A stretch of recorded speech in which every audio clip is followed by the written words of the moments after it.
Gemara. Okay, today's daf is Ezra Shem Masechta Sanhedrin Daf Ayin Vav, and we're going to begin from the Mishnah on Daf. Today's Ayin Zayin 77, and we're going to begin from the Mishnah on Daf Ayin Vav Amud Beis, and we're going to discuss today different scenarios of how do you define a killer. So let's see.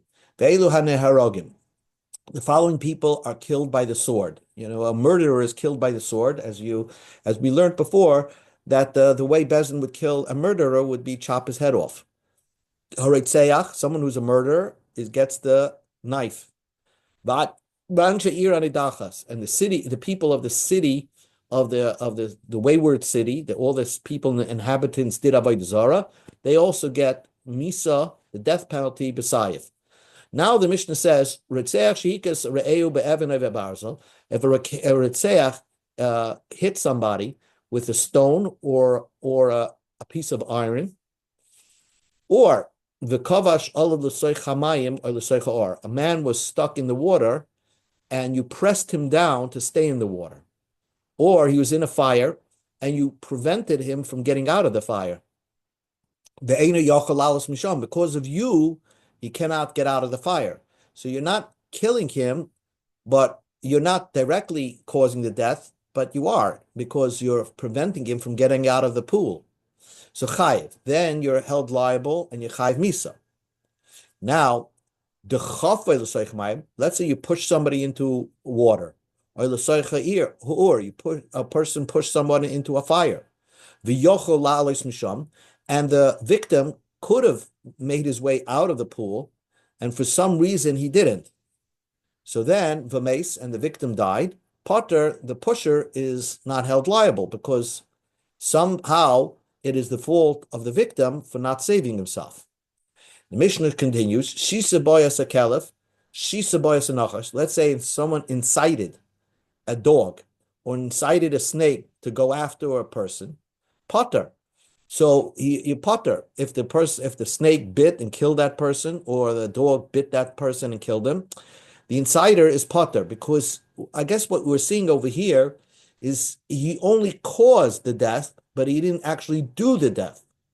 So therefore, he's not held liable. Of course, when we're saying you're not held liable, it means that Bezdin will not kill you, but Min HaShamayim, the heavens will take care of you. It will punish the perpetrator. Now, the Mishnah says, what about this case? Hishich boyas hanachash. Someone put the fangs of a snake right into somebody. He just like put the fangs into somebody, and obviously the person that the fangs bored into died of poison. Rabbi Yehuda Mechayev. Rabbi Yehuda held that the perpetrator is liable. The Chachamim Paitrim. Chachamim say you're not liable, and we have to understand why would the Chachamim say you're not paiter. So isn't that like killing somebody with poison? So the Gemara is going to discuss that. Let's first deal with one step at a time. Amar Shmuel said. So Shmuel said like this: why didn't the Torah, when the Torah tells you, the Torah discusses the cases of being killed, a killer, the Torah says that if a person killed somebody holding on to a stone or holding on to a piece of wood, yad, then the killer is liable. That's what the Torah says. But the Torah doesn't say the word yad when he's holding on to a piece of metal. Why doesn't the Torah say that if a person held on with his hand to a piece of metal? So why didn't the Torah say that when it's describing a scenario of somebody killing somebody? Answers the Gemara, Shahabal Memis Bekolshu. So the Gemara is telling you a novelty, that whereas a piece of wood or a stone has to be a certain size in order for you to hold it into your hand, and it should be enough to hit somebody with it, that's because a stone or a wood, you need to have a certain size for that to be a weapon to kill somebody. But a piece of iron, even if it's no size, even if it's a very little size, it's already dangerous, and it could kill somebody. And that's lahavdal in the prisons. They always checking down to see if the person has a little file on him, because they know that a barzel, a piece of metal, could kill somebody. Tanya Nami Hochi, Rebbe says, It was known before the person, the one and only who said, "Let the world be." That metal can kill somebody no matter what size it is. Therefore, the Torah, which was written by the Creator, did not give a size of what size the piece of metal should be to be considered a weapon. It's understood that if you stab somebody with it, it's sharp and you can stab somebody with it, that's when it could kill somebody. If you're using it as a weapon to whack somebody, obviously, and somebody gets killed because of it, we're not going to hold the guy liable, because generally, if it's that small of a piece of metal, it's not going to kill somebody by you whacking somebody. Okay, the kasha of Allah b'saychamayim. So why does the Mishnah use two different words? First, it uses the word v'kavash. V'kavash right over here. It means you confine somebody into the water. And then the next Mishnah uses the chafai. You push somebody into the water. So the Reisha Ravusa Kamashmalan, Sefer Ravusa Kamashmalan. The Reisha teaches you a novelty, and the end of the Mishnah teaches you a novelty. Reisha Ravusa Kamashmalan, the Reisha teaches you, the beginning of the Mishnah teaches you a novelty. Afagav the live Ihu Dachafa, even if you didn't push him into the water, but you're holding him down into the water. Since he can't get out of the water because you're holding him down, the murderer is holding him down, chayev, then the murderer is liable. Sefer Ravusa Kamashmalan, the end of the Mishnah tells you a novelty. Afagav the chafa, even though the person pushed somebody into the water. So, and you did the actual push into the water. He wouldn't have been in water without somebody pushing him into the water. But Kevin the Yachalaus Misham, since he had the ability to get out of the water, he could have swam his way out. Vames, and he died in the water. Potter, the one who pushed him, is not held liable. Now the Gemara says, Kavash Minolan, how do I know if somebody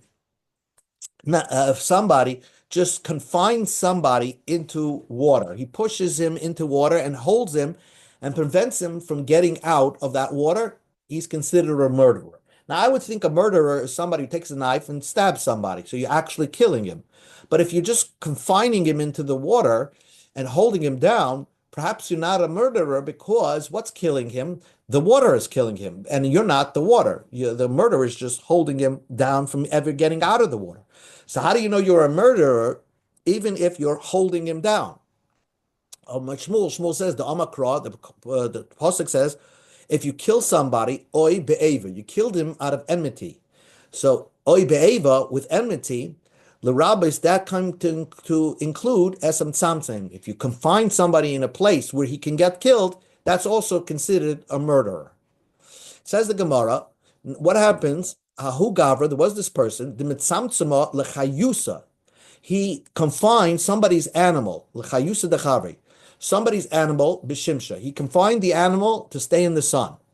V'mesa, and the animal died. So he did the same thing of confining what you would, if he was murdering a human being, you would hold him liable. Nevertheless, Ravina Mechayv. Ravina says the person is liable for damages, for killing somebody's animal. Ravacha Barav, Potter. Ravacha Barav says he's Potter. So the Gemara explains. Ravina Mechayv. Ravina says you're liable because Kal V'chomer will have a Kal V'chomer. By killing Maratzeach or Ritzeach, Shaloi also by Shegeg Kamez V'Ainus Karatzen. The Torah doesn't hold a murderer liable if he does it by accident or forced, as if he did it on purpose. So Ritzeach, in order to be considered a murderer that gets capital punishment, you have to do it on purpose. Nevertheless, Chiv Boyesam Tzamtzem. He's held liable if he confines another human being into a place where he can get killed. You confine a human being into fire or water, you're considered liable. We go to Amid Aleph. Nizakim doing damages to somebody's animal, a human being, no matter what the damage, even if he did it on purpose, by accident, the Torah held a person to be more liable for the damage that you cause than for murder that you cause. Therefore, so therefore, certainly the mitzamtzem, the one who confines it, should be considered as if he damaged it. And therefore, certainly, when it comes to damaging somebody else's animal, if you confine the animal into the sun, you should be held liable for the damages. That's what That's what the first man Yama said. But Rav Acha Barav says poiter. Rav Acha Barav says that if somebody confines somebody's animal into the sun, he's not held liable, doesn't have to pay monetary damages. Amar Ramasharshi explained, my Tama Davuda Abba. Why is Rav Acha, who's the father of Rav, hold the poiter, that you're potter? Rav had another name called Abba. Amakroth, the pasuk says, the answer is Ramasharshia, Moisumas Hamaka Ritzeachu. The Torah says, you kill the murderer. He is a Ritzeach. So beretzeach, so that it's extra words. Beretzeach hu dechiyav lon mitzamtzim. By a murderer, we hold confining as considered as if you did it, and therefore you're a murderer. Benizakim, when it comes to human damaging property or possessions of somebody else, lo chiyav lon mitzamtzim. The Torah didn't hold you liable if you confine somebody else's property and cause a damage. Now the Gemara says like this. Amar Rava says, some of the things are not so intuitive, but we're going to learn different halachas about murdering somebody. For example, kaf soy umes. Let's say you tied somebody down and he died bara'av because he hungered. He couldn't get food. Are you a murderer? So Rava said, you're potter. You're not a murderer. You're not held liable in the human courts. Obviously, God will punish you. And the reason is because just tying somebody down didn't kill him from hunger. The hunger came later on. So in order for you to be considered a murderer, you have to cause a death. And here, you didn't cause the death to happen immediately. It came over time. V'yama Rava says, Kefosei b'chama. Let's say you tied somebody down in a very hot sun, and that sun had the ability to kill somebody. So the sun was there, as opposed to hunger, which comes later on. The sun was directly there when you tied him down. The mace, and the guy died. Batsina, or if it was, let's say, 40 degrees below zero, and you tied somebody outdoors, the mace, and he died of the frost. So the ability, the conditions to be killed was present when you tied him down. Chayev, then you're held liable because the conditions were present of something happening prior to you tying him down. But let's say you tied him down and the sun was not there yet. If the sun would eventually come to the spot.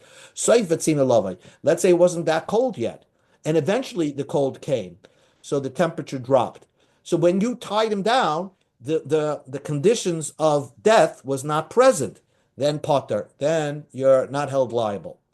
V'yama Rava. And Rava said like this, you confine somebody in front of a lion. Now, in front of a lion, if he's in front of a lion, the lion's definitely going to kill him.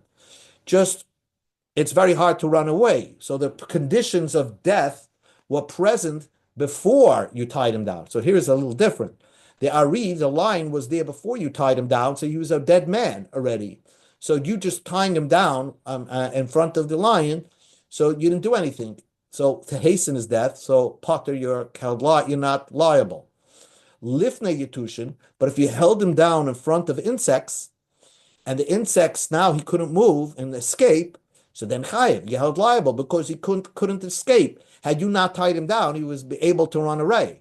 As opposed to the lion, even if you didn't tie him down, there was no way of escaping that lion once the lion had his eyes fixed on that victim. Ravashi says, even if you confine somebody in front of insects, you're also not held liable because hani asli v'hani asli. Rabbi Yashi says a big chiddush. He says that the same insects that killed the person was not the same insects that were there when you tied him down. Remember, if the condition was not there when you tied the death condition was not there when you tied him down, you're not held liable, even if it came eventually.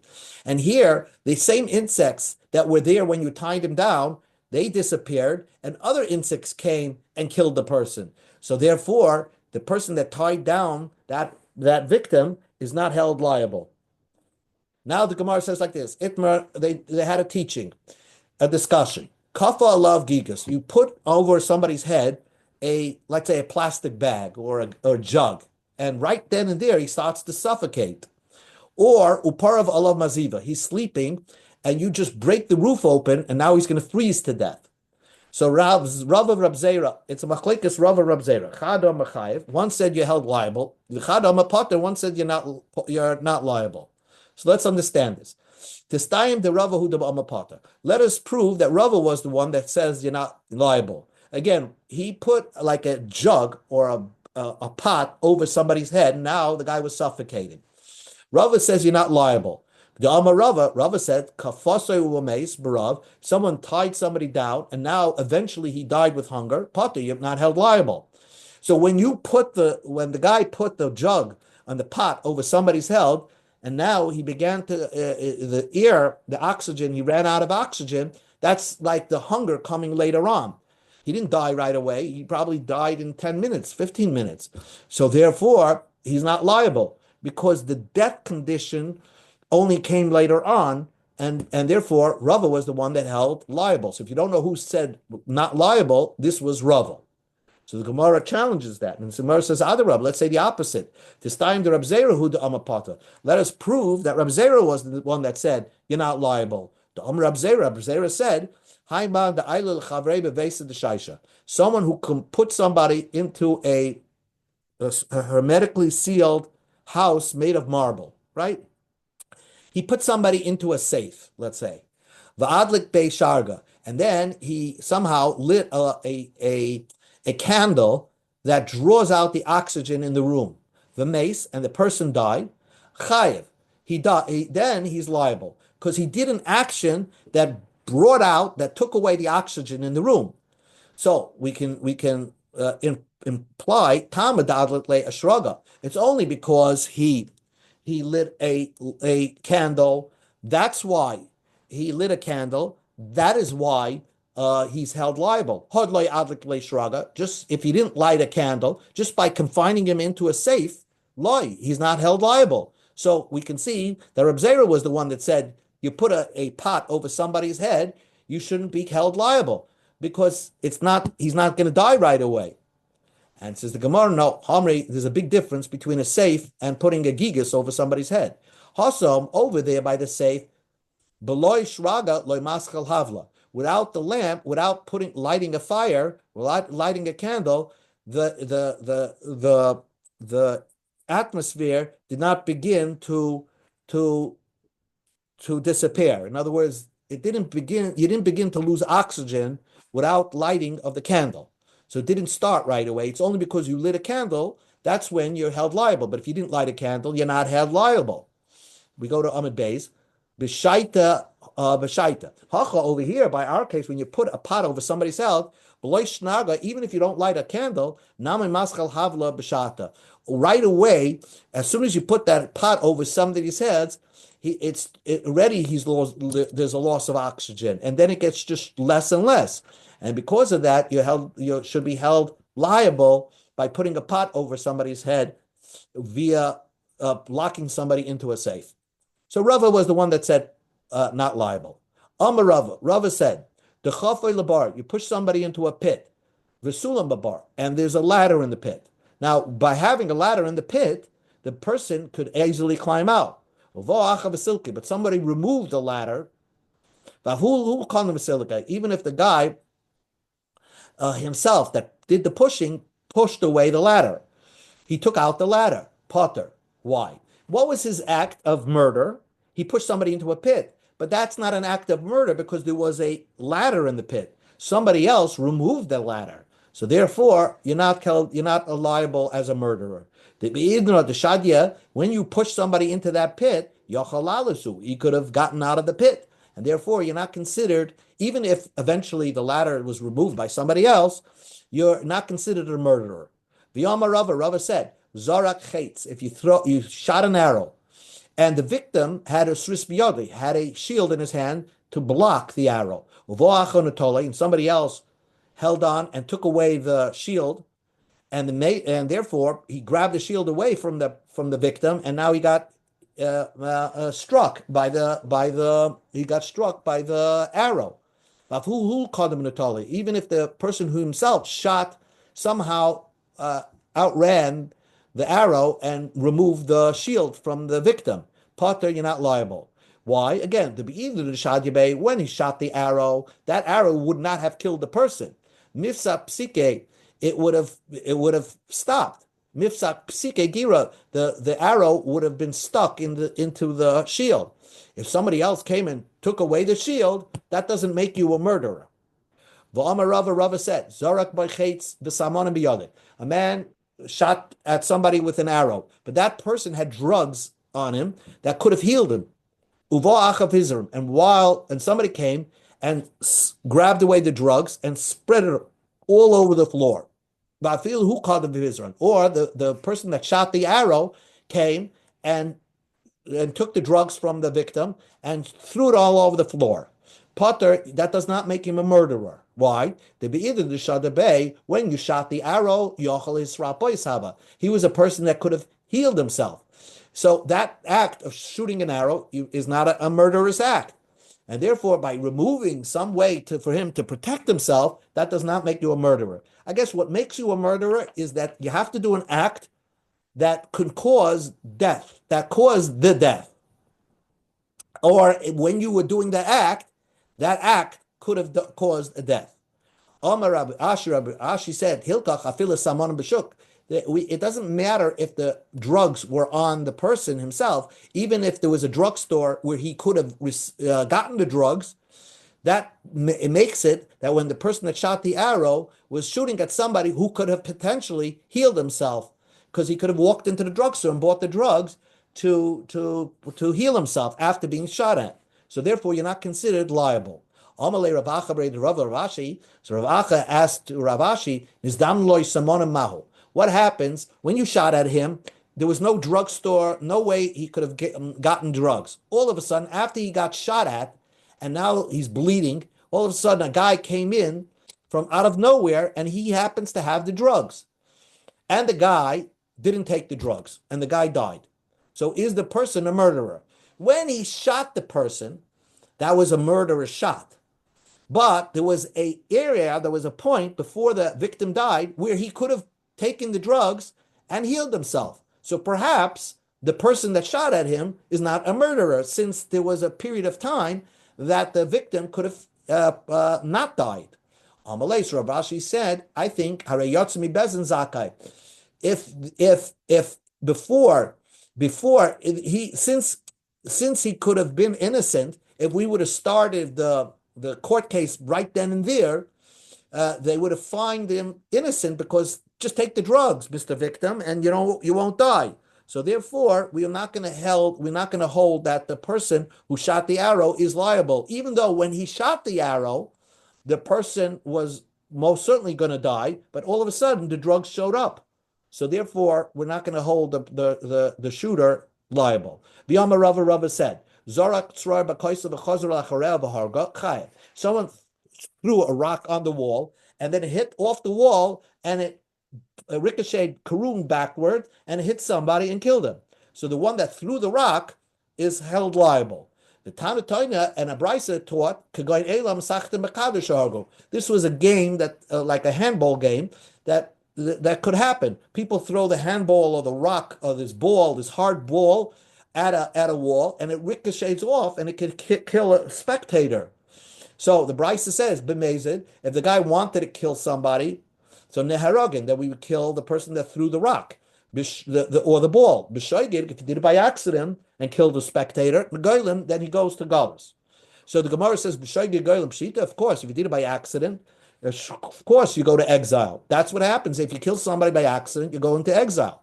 And says the Gemara, b'mezid neharogin itzrakalei. I need the Mishnah, the Brisa, to tell you that if you did it on purpose, you will get killed. Mahu Desema, I would have thought, Asra Sofiki, Miyema Dahadre. When he threw that rock against the wall, or that ball against the wall, who said it would have ricocheted so hard into somebody, into hitting somebody? So how would any witness try to warn him? The warning is unsure that this throwing against the wall had the capability of killing somebody. And the answer is, Kamash Malan, that when you're dealing with professional people or dealing with people of strength, they're people that that automatically when they throw it at the wall, it's almost given that this the energy and the power that they throw it against the wall would automatically cause that the rock and the ball would ricochet off the wall, and it has the potential and speed to kill somebody. Another minute and then we'll stop. Tana Rabba Tachlifa Bar Marava Kamei Rabo. Rav Tachlifa taught a brice in front of Rabbo. Kegoin She'elu Hamasachim Mekadosh Shehargo Toich Arba Amos Potter. Chutz LaArba Amos Chayim.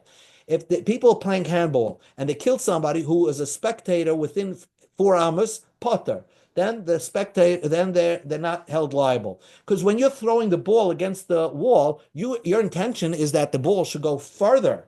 And so therefore, if it didn't go further, so you had no intention that it should go within Arba Amos, and that's why you're not held liable. Chutz le'Arba Amos, but if the ball ended up going far away, which is why you want to throw it against the wall, because you want it to go far, so then chayv, because it went exactly in the place where you wanted to throw it. So the Gemara says, Amalei Ravina Ravashi Hechadami. What's this case? If you want it to be this way, Afilapurtanami, even if you did it a little bit, if you wanted it to go a short distance, so then even if it went a short distance of less than Arba Amos, you should be chayiv. Either loy if you don't want it to go far, so then Afilutuvanami loy, then you shouldn't be held liable if it went further than 8 amos. Maybe if you didn't want it to go further than 4 amos, then you should not be held liable. Amalei, so like I explained, Stam Sachtim Mekago, when you're playing this game with the ball, the idea is to hit it off the wall and so that the ball will go the further distance. So you want it to go further than Arba Amos. So if it ended up somehow did not go in 4 amos, so it ended up in a place where you didn't intend it to go. So even if it killed somebody by accident, you don't go into Gullus. But if it goes further than 4 amos, and that's where you wanted it to go, but it happened to have killed somebody, that's where you wanted it to go. Therefore, you're going to be held liable. So that's what we say. As the further as the further it goes away from you, that's what you want it to be done, and therefore you're going to be held liable. And if it killed somebody by accident, you're going to have to go to Gullus. Okay. So what we just learned so far is that ricocheting off somebody is considered as if you did it yourself. It's considered your energy and that you caused the death.